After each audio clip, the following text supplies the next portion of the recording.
साधु पद का महत्व। एक कहानी। रामपुर रियासत के राजा रणवीर सिंह प्रजावत्सल और कला प्रेमी थे। एक दिन एक बहरूपिया महादेवी का रूप धरकर उनके दरबार में आया।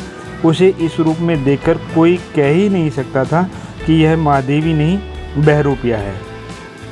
यह देखकर राजा बहुत प्रसन्न हुआ।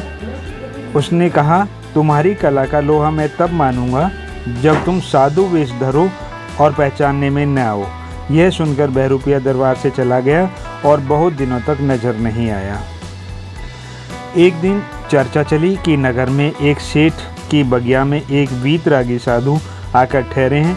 वे बड़े प्रतापी हैं और किसी से भीख में एक ढेला भी नहीं लेते हैं।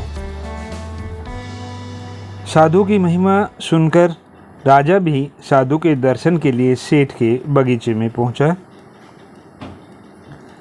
राजा ने साधु को बहुमूल्य रत्न और आभूषण भेंट किए, किंतु उस साधु ने उन्हें लेना तो दूर छूने से भी मना कर दिया।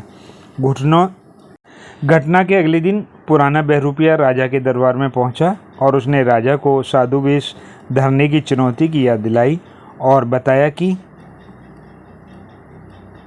महाराज, आप कल सेठ की बगिया में किसी साधु से मिलने गए थे।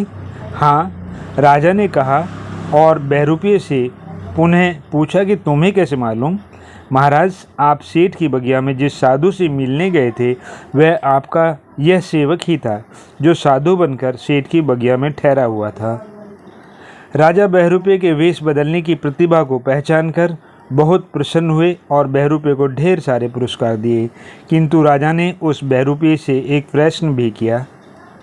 राजा ने बहरूपिये से पूछा, जब तुमने साधु वेश धर रखा था तो हमने तुम्हें अनेक रत्न आभूषण देने का प्रयत्न किया था, तो तुमने उन्हें लेने से इनकार क्यों किया था।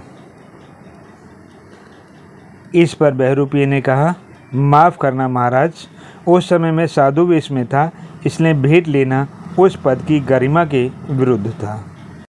आपको हमारी लघु कथा कैसे लगी कृपया अवश्य बताएं। धन्यवाद।